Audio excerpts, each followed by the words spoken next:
Hi, my name is Suncha Adjodha. I am with UKON Event Management team. Uh, I've been a project manager and event manager for over 10 years, and I would like to give you a little flavor of event management. Now, a full event management course will take you 5 days um, for proper exposure. Project management, probably about the same to get decently qualified theoretically. None of these will actually be useful. Well, they will be useful, but they'll give you a framework for practical event management. But there's nothing better than actually doing it. So I'm here to help ease the passage and give you a nice little flavor and idea of what that would look like. Now, the aim is not to make it difficult. The aim is to realize that it is quite simple. It is like uh, organizing a dinner party for your friends, or um, if you're a guy, gathering the guys for a football match. Okay, successful event every time, and that's always the key to an event. You want it to be successful. So where do we start? Well, we start with the event, and the question is, what is the purpose of the event? What kind of event is it? You know, what are you trying to achieve? What is your end goal? Who would you like to turn up to your event? What kind of people do you want to attract to this event? So the event timetable, having that knowledge helps you understand um, a framework. It gives you an idea of what the umbrella should look like. Now we're going to get a little bit into the nitty gritty. Um, we're going to look at the event timetable, and we're looking at making a checklist. As in everything, you start your day, and now subconsciously you have a checklist. You wake up and you brush your teeth, and you get dressed, and you shower, you go to work, play, hang out, whatever it is. You have a process, and that's a mental checklist. But with events, you need a physical checklist, um, and it includes dates, completion tasks, what you need, and this is what it'll look like. You should have everything that should happen, and give yourself leeway uh, with your timetable. Make sure you have an idea of what is should be in there, and then when you overview it, you realize that, oh, I didn't mark this, or I didn't mark that. Here is a little guideline of what one would actually look like. You could have your venue, your accommodation, who you're going to invite, when they're going to be, when you're going to send invitations out, and all that sort of good stuff. So now we're going to think of the venue. Where do you want to hold it? So if you know that it's going to be a dinner party, you can hold it at home. If you know it's going to be a blowout carnival, that you're going to organize this major event, then you probably want to speak to your local council and get the street reserved to do your event, or town hall. Whatever the situation is, you have to then identify where you're going to have your event, what type of venue it is, and when do you want it. Is it available for the times that you want it? And sometimes you work around the whens, you know. And the cardinal rule is never, ever, ever, ever, ever, ever, ever book a venue without seeing it first. And it will take experience to realize why that should never be the case. When you've failed enough, you will realize that it's very important to check it out first, to make sure that everything is in working condition, that you have all the facilities that you need, and you can see, and it will help with your risk assessments to plan for eventualities on the day. So your venue checklist, correct combination of rooms if you have guests. So if you're booking at say a conference, and you have people coming in, or you have a party, and you're taking your friends away for a weekend, You want to know what the location looks like, and you want to know, are you having an exhibition attached to that? So do you need a larger room? Do you need separate rooms? That's the reason for your checklist. Obtaining maximum capacity numbers. How much can that venue hold, and how many people are you planning on attracting to your event? What style of seating is required? You know, is a stage necessary? Is it just workshops that you need? Is it breakout rooms? What specifics do you need? And when you do that, then you can specify. You can then specify that for your event location. Does the main room have any obstructing pillars? If you're going to have a conference and everybody's looking at the stage and there are massive pillars in the middle where half of the people can't see, it's not useful. You'd have to, again, maybe change your pricing structure, etc. So, you have to make sure that those rooms have exactly what you need. Does the main room have an induction loop system? So if you're having a conference with a speakers and mics and stages, etc., an induction loop system is for those with hearing aids.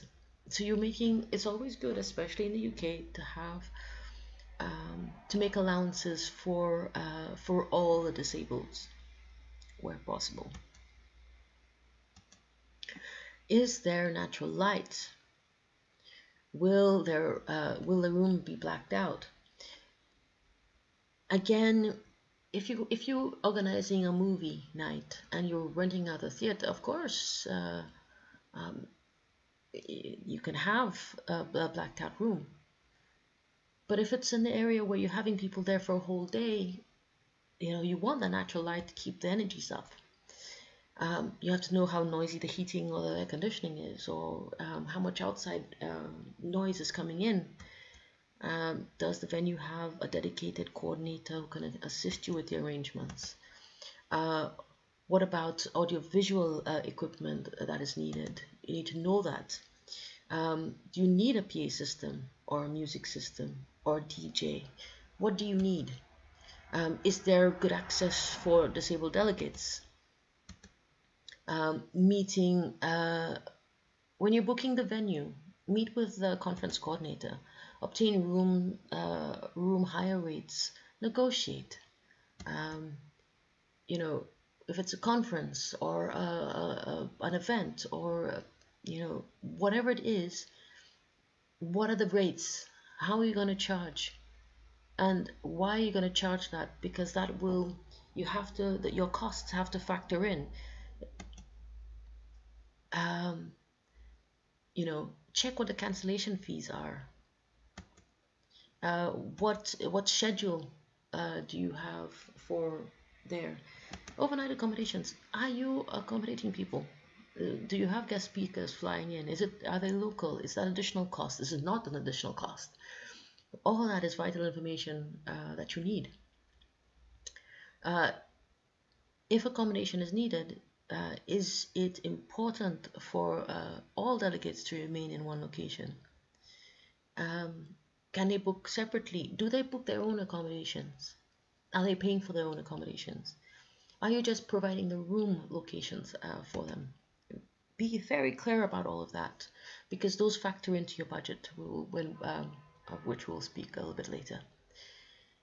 If using several hotels, travel costs. How far do they have to walk, drive? Do they have to take a taxi? All those are factored additional costs for your delegates, for your guests, for everyone who's going to be attending. Have you factored in those costs into your budget? How affordable would it be for others? So be mindful of those. If you want to create a space where there are twin rooms and you want people to share because you're trying to cut down costs, and people are happy to do that, are you factoring that in? Again, inspect all accommodations. You have to know that it's good, or else you're bringing people in, and it's your reputation that's going to be on the line. So be mindful of that. Making sure that you have your checklist, check latest release dates without incurring any cancellation fees. And now we're going to talk about your budget.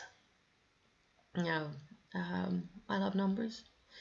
Budgets are very important in their everyday life. You budget your spends for the day, for the week, for the month, how much you spend on food, how much you spend on your rents, your rates, your council tax.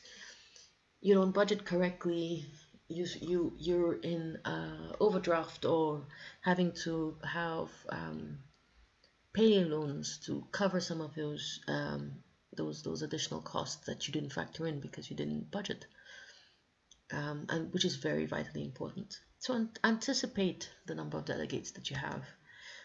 Is the event? Are you planning on breaking even? Are you hoping that the event makes you money? If that's the plan, then you have to factor in all the costs necessary. And if you're having a free event or a very cheap event, do you need to get a sponsor? And allowing for contingencies. Now, in project specific, like if you're having a building project or any sort of project, the rule of thumb is a 10% on top of your budget for contingencies. I put that in events as well. Sometimes I put it slightly more because I think that events tend have a lot of more unforeseen circumstances that would incur costs. And they're very dependent on who turns up, when they turn up, etc. So my contingency raises, but the base is around 10%. All right, and be realistic. It's better to slightly over-evaluate overestimate than underestimate. But be realistic with your numbers, and that would include your research. Here's an idea of what it should look like. You'd have an idea of what each level should be. And this is just, again, a flavor, an idea. You can go online and even get more effective ones. You can get templates online, etc. Sponsorship. Oh, so sponsorship is a big thing. If you're looking for sponsors, who do you approach? Why do you approach them? What is in it for them? Because that's how you are best able to get sponsorship. You want people sponsor so they can get advertising. They can be seen as ethical and doing good. So be mindful that they have to get something out of it, and that's how and who you approach. And so then it has to be relevant. You would not go for sponsorship of for a carnival event and ask the retirement home. There's no parallel. So it has to be relevant. Sponsorship packages, level of publicity of the event, and the reason that you get, sponsorship packages are very important. And not only they advertise you, you advertise them. You have to be very beneficial to them. And actually recording and reporting them so they can see value back in whatever they invest into you. Invitations to the speakers, officials, special guests. Seek commitment as soon as possible. As soon as you know what your event is, you know who you'd like to have there. Try to get them pinned down onto what you want them. What are their fees, expenses? Who's going to pay it? Why are you going to pay it? Are you going to try to get them for free? But also, if you're going to have them for free, and you're asking them to stay overnight, you don't want to be you don't want them to be paying for the overnight accommodation. I mean, some will be nice enough to do that, but most won't. They would prefer that you, especially if you want them to repeat, you'd like to take care at least of their hotel fee and their meals, etc. So just be mindful of that. And send them a requirement form. What do they need? Do they need a projector? Do they need a whiteboard? Do they need help with their equipment being carried across, etc. Just be mindful of that. And that's what a requirement form looks like. And it gets a commitment as to what they need. You have information about them, so as a presenter you know what their bibliography is. You know what they're going to be talking about, you know what they need, and they've confirmed that to you. The program. Decide on the preliminary what the program is going to look like. How are you going to detail that program? Who's going to start first? Who's going to end? Etc. What do you include in there? One thing you need to know: proofread it. There's nothing worse. I can't imagine something worse than when you're reading a program and it has a whole bunch of typographical errors, or it makes no flow. It has no flow or sense of direction. And people get confused easily. It's like a bad DJ. Those things just don't work out too well. Alright, a registration form. Include to whom the form is to be returned with contact information. Include the closing dates or recipients. Okay, everything that I give you with regards to dates and time frames, these are just guidelines. So please use them as such. There are no hard and fast rules. Sometimes you will have to wing some of it, so be mindful of that as well. Include requests for special requirements, dietary, disabled. You don't want any eventualities or incidents happening on your watch, especially at your event, because again, anything happens to any of your delegates, participants, guests, it's on you. So be mindful of that. Joining instructions, again, sometime before, preferably as long as you can. Guidelines for three weeks include registration cards, final material and attendance lists. Organizing an exhibition. I've added this here just in case, as part of your event, you have an exhibition. And if you have an exhibition, that's where your sponsors are highlighted the most. So be mindful of that. This is where you can start to make additional funds. So be mindful of that. As in any event, establish objectives of the exhibitions, identify the exhibitors alongside events, ensure there's teas and coffees, refreshments. But even if there isn't a free option, at least give them, especially if it's going to be a day event, make sure that you have refreshments for them. It doesn't really matter if they have to pay for it, but at least some free refreshments. If you can only offer water, offer water. But at least give them an option for teas, coffees, and refreshments, even if they have to pay for it. So be mindful of that. Follow up, initial email marketing and phone calls. Exhibitions are very good for getting the word out. So follow-ups with exhibitions are very important. This keeps everybody's, the companies, etc., the exhibitors, in the mind of those delegates, of those participants. So ensure that that is key. Produce an exhibit manual. Sometimes you don't always want to repeat yourself, or you don't want someone not knowing. If you have a pre-prepared manual of everyone who's in there, their contact information, that is very useful. One person can take this one document away and have a read through and contact who they need to contact, which is important. Always produce exhibitor show guide. Always tie in exhibitions arrangements within event programs, and complete everything with a risk assessment. You start with a risk assessment, always complete with one. At the event, if you can, arrive at least the day before. You need to set it up, meet with the organizing personnel, establish first aid contact, complete final risk assessments, ensure registration desk is in a very good, easy location that it can attract people straight away. And if something goes wrong, don't panic. It happens. You can just almost expect something to go wrong. And that's part of the risk assessments that we'll talk about later.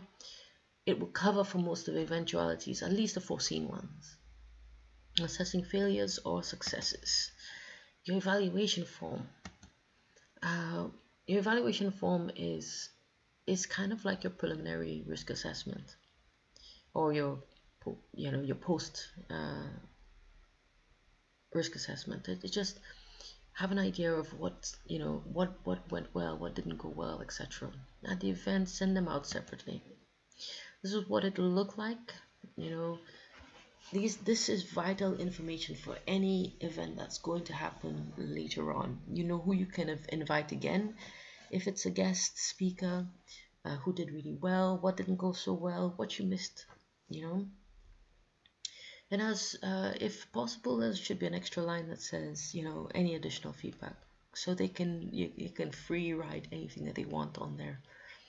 Again, every feedback is good feedback, so don't take anything personally that you see on there. Just see it as potential for improvement. So what about organizing nightmares that you've experienced? In hindsight, what would you have done differently? And just be mindful that those evaluations, that's what it is there for. What could you have done differently? Press releases. All right, so decide if you want to have one. Decide who you're gonna, and naturally it's gonna be whoever your target market is, who you're gonna advertise to. How will it be distributed? Are you gonna do it online? Are you going to use social media? Are you gonna use a newspaper, actual television? So be mindful. What is your budget? You can always work that around your budget. Press releases are hit and miss. Buzzwords and nice cute little phrases work better. It's sometimes I think press releases are a little bit outdated. What really works is having short videos or exciting promo videos that those are more effective. People can see it. It's a lot more visual. It engages more of their senses than just reading. So just be mindful of that. Decide for immediate release. It must, your everything that you say must include your 5 W's and your how. So what, who, why, where, when. The how is very, very important. All right, this is what a template press release would look like. All right, dealing with media interests. They'll contact you. Sometimes you don't even need to contact them. The word gets out. You post a couple things. They will be the one buzzing and trying to get in contact with you. So make sure that you are ready. Always protect your guests or speakers. Media training is separate, and it's very, very, very, very particular. So if you're uncertain, use the form in this, the template in this presentation as a guide. But for actual speaking to the press, make sure you at least get some idea of what some idea of media training before you attempt doing that. It's easy to say the wrong things. Check with him or her to see if they're happy to give an interview, so that's your organizers, etc. Schedule with journalists at the convenient time. Your risk assessments, safety, safety, safety. And the UK is very, very safety orientated. Risk assessments are high priorities. Safety of your delegates is paramount. Reason enough to prepare one. It is a careful examination of what could cause harm to people allowing you to access if you have taken enough precautions or do more to prevent harm. So it's important to be prepared. There are 5 steps to preparing a risk assessment. Identify the hazard, decide who might be harmed, evaluate risk and decide on precautions, record your findings, review assessments and update if necessary. This is what a risk assessment generally looks like. You can, again, guidelines, so you can actually get different ones, better ones, more in-depth ones online. This is again just a guideline. What could go wrong at your event, and how would you deal with it? That is the main idea behind your risk assessment. What could go wrong and how will you deal with it? The risk assessment gives you mitigations, allows you to put mitigations so those problems do not happen. You can prevent it. Alright, so knowing your delegates and guests, that's for your health and safety. Having access to venue, first aiders, consider your own training, knowing the venue emergency evacuation procedures and alarm, making sure that everyone knows this, whether it's on a briefing leaflet or at the beginning of your at the beginning of the day or beginning of the event, that they actually have an idea and of what those house rules are. Consider making a formal announcement at the opening of the event, but also a leaflet also works additionally to reinforce and ensure that you've covered all bases. What health and safety issues affect events you organize? There are many, so just make sure you know what they are. If you need more help and training, there are many event management courses out there. They're more, they're practical ones. But with regards to risk assessments, you have health and safety execs, you have media relations, you can do a press association, all of which you can get online for if you want project management and not event management. You have Prince 2, you have ITIL, you have Agile, you have many different ones. For events, Prince 2 is generally the better for general projects. There are specific event management courses out there if you want to do formal certified training.